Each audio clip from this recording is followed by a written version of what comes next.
Hi guys, આજે આપણે બનાવીશું ભરેલી કેરીનું અથાણું કે જે સિઝનની શરૂઆતની નાની નાની જે ખાખડી આવે એનું જ આપણે અથાણું બનાવીશું અને જે વરસ દિવસ સુધી સ્ટોર કરી શકાય, એમાં કાંઈ જ ના થાય. તો આપણે એ જ રીતથી અહીંયા આપણે અથાણું બનાવીએ. તો અહીંયા આપણે 2 ચમચી હળદર લીધી છે અને 3 ચમચી નમક લીધું છે. બરાબર મિક્સ કરી લેશું અને આપણે અહીંયા હવે ખાખડીને ધોઈ લીધી છે સરસ, અને તમે જોઈ શકો છો એકદમ સરસ કડક છે અને એકદમ તાજી છે, એટલે એનું અથાણું સરસ બને. તો આપણે અહીંયા ધોઈ અને લોહી લીધી છે અને હવે આપણે એને કટ લગાવી લેશું ઉપરનું કાપી, અને એમાં આપણે જેમ રીંગણા ભરીએ એવી જ રીતે આમાં પણ 4 ચેકા કરી અને એને કટ કરી લેશું. તો એકદમ કડક હોય એટલે અત્યારે બી ન નીકળે, તો બીને આપણે પછી એડ કરશું. અને આપણે અહીંયા નમક ને હળદર જે છે એને આપણે આમાં ભરી લેશું, અને એવી રીતે ભરવાનું છે કે બગડે નહીં. નમક ચડિયાતું હોય એટલે અથાણું બગડે નહીં અને એકદમ સરસ સોફ્ટ થઈ જાય. તો હવે આપણે તેને 12 કલાક માટે રાખી દેવાનું છે.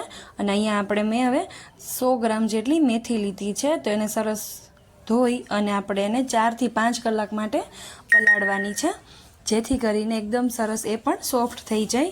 હવે આપણે એને ઢાંકીને રાખી દઈશું. અને રાત્રે મેં કેરીમાં હળદર મીઠું ભેળવાતા તો સવારે એકદમ સરસ સોફ્ટ થઈ ગઈ છે. અને હવે આપણે અંદરથી એના બી હોય ખાખડીના એ કાઢી લેવાના છે, અને ત્યારબાદ આપણે એને સૂકવી દઈશું. અને ઠંડામાં જ સૂકવવાની છે, એટલે કે તડકામાં સૂકવવાની નથી. પંખા નીચે સૂકવશું એટલે એકદમ એનું જે પાણીનું ભાગ હોય મોઇશ્ચરાઇઝર એ દૂર થઈ જાય, અને એનો કલર પણ ચેન્જ થઈ ગયો છે. તો હવે એને આપણે 5 થી 6 કલાક માટે પંખા નીચે જ સૂકવવા દઈશું. અને મેથી પણ સરસ સોફ્ટ થઈ ગઈ છે, એ પાણી કાઢી અને કેરીનું પાણી જે નીકળ્યું હતું એ આમાં આપણે એડ કરી દીધું છે. એને પણ 3 થી 4 કલાક માટે ઢાંકીને રાખી દઈશું. ત્યારબાદ અહીંયા 2 થી 3 ચમચી રાઈના કુરિયા, 2 ચમચી હિંગ અને નમક અને હળદર એ આપણે સ્વાદ અનુસાર લેશું. અને તેમાં આપણે ગરમ કરેલું તેલ, એટલે કે ફૂલ ગરમ કરી અને ઠંડુ થાય ત્યારબાદ જ આપણે આમાં એડ કરવાનું છે.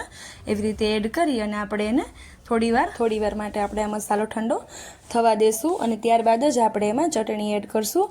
તો અહીંયા મેં 2 ચમચી લાલ મરચું પાવડર એડ કર્યું છે, અને ગરમ તેલમાં એડ કરીએ તો એ કાળું પડી જાય, એટલે ઠંડુ થાય ત્યારબાદ જ આપણે એડ કરવાનું.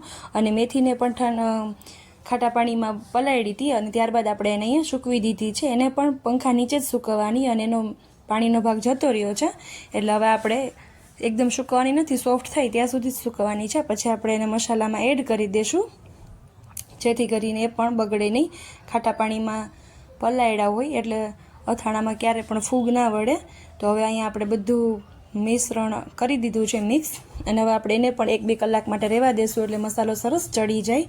ત્યારબાદ આપણે કેરીમાં જોઈ શકીએ છીએ એકદમ એ પણ સુકાઈ ગઈ છે. તો હવે એને પણ સાફ કરી ડીટીયાનો અંદરનો ભાગ હોય એ કાઢી અને એને પર રીંગણાનો મસાલો ભરી એવી જ રીતે આપણે અહીંયા કેરી ભરવાની છે. અને એકદમ સરસ નાની નાની ખાખડી હોય એટલે એનો સ્વાદ તો એવો જ સરસ આવે. સિઝન વહી જાય તો પણ આમ અથાણું ખાવાની બહુ જ મજા આવે, અને એ પણ આપણને ખાખડી હોય એટલે તો બધાને ભાવે જ. ચોમાસામાં અથાણું બહુ જ ભાવે, એટલે આપણે એને અત્યારે અહીંયા બધી જ કેરીને એવી રીતે ભરી લીધી છે. નીચે થોડો મસાલો ભરી અને ઉપર આપણે બધી જ કેરી ભરી લેશું. તો જ્યારે પણ કેરીની સિઝન હોય જાય તો પણ આપણે આ કેરીનો સ્વાદ એવો જ આવે. અને અહીંયા આપણી બધી જ કેરી ભરાઈ ગઈ છે, અને થોડું વધ્યું હતું તો એ આપણે બાઉલમાં કાઢી લીધી છે. તો તમને આ રેસીપી કેવી લાગી એ પણ કમેન્ટ કરીને જરૂરથી જણાવજો. અને હા, થોડી મોટી હોય તો પણ ચાલે, પણ જો નાની નાની ખાખડી મળે તો આનો સ્વાદ સરસ આવે. તો તમને આ રેસીપી કેવી લાગી